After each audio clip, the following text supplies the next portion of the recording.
welcome to How to Cook Like Chef Bob. I'm Chef Bob. We're here at the Artisan Center in downtown Martinsville, the P&HCC, home of the P&HCC Culinary Arts Cooking School. Today I'm going to show you how quick it is to make homemade chicken strips. One problem is you need a deep fryer, and more people I think have deep fryers. This is a home unit. Here at the Artisan Center, of course, we have a regular full-size deep fryer. But if you are lucky enough to possess one at home, you can do this trick. And the whole point is I'm going to show you how quickly you can make your own homemade chicken fingers. So let's get started. I have some eggs here. I'm just going to lightly scramble up the eggs.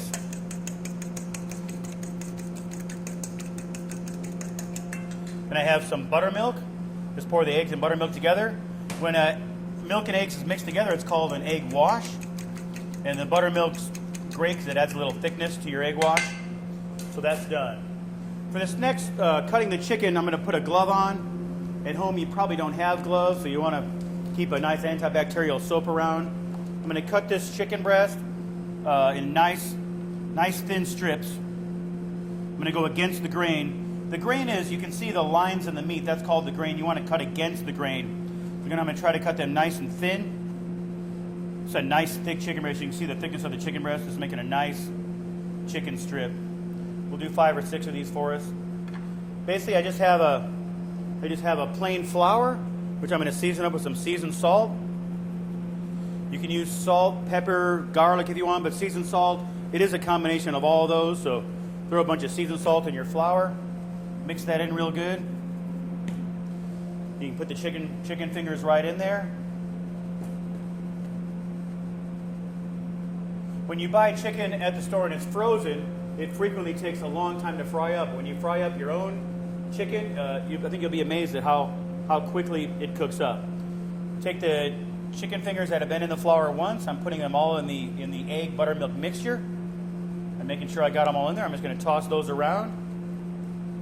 Now I'm going to roll them back in the flour mixture a second time.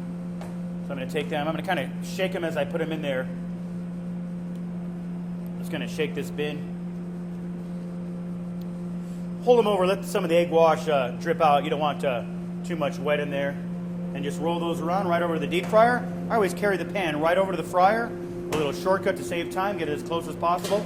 I put the baskets down, and I'm going to very gently let this chicken just loosen the oil. Just kind of wave it back and forth. Be careful when you drop it, lift your hand right away. You don't want it to splash. We'll put 3 in this basket, 3 in another. Now this chicken is not frozen, it's fresh, so it's going to cook surprisingly quickly. And again, if you have your deep fryer unit at home, go ahead and take my glove off and dispose of that.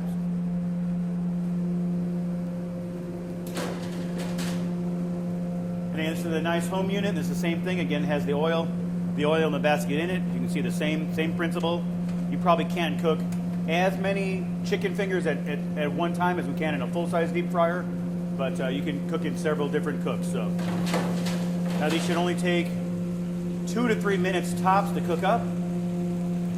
I've got a clean pan which I'm going to put the chicken in when it comes out of the fryer. Never return it to the dirty pan, of course. I'm going to wipe up our little flour mess here real quick while our chicken's cooking.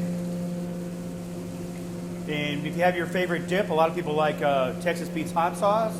Some like ranch dressing. Some like some honey mustard. Go ahead and get that out, because this chicken's going to be ready to eat right out of the fryer. So you can lightly shake the basket around to make sure they're not sticking to each other. You don't want to shake the basket too hard. You don't want to risk splashing hot grease on yourself. You can see them now, they're cooking up. They have a nice breading on them. Cooking up very quickly.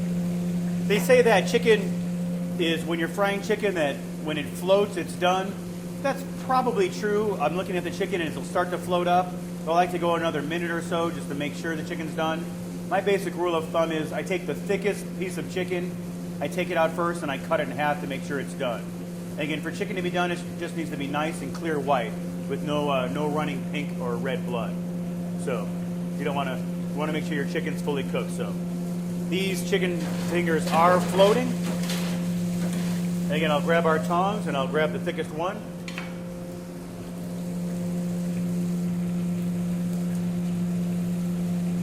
There you go, there's a nice thick one. I'll put it in a pan, I'll cut it in half. There's my clean knife, not the one I cut the chicken with. So it's good to test, and sure enough, white as can be, ready to go. So we'll go ahead and we'll pull them up out of the oil. Let them drain for a second. When you're picking up the fry basket, pick it up so it's over the oil. Put a little angle on it, you can see the oil will drip off, and just kind of turn the basket right in the pan. I always like to have a pan to catch the chicken. We'll take it off, and there's ready to eat are the chicken fingers, cooked in 3 minutes or less. All right, well that's all we have for today. Thanks for coming by the Artisan Center. This has been How to Cook Like Chef Bob. I'm Chef Bob. We'll see you again soon.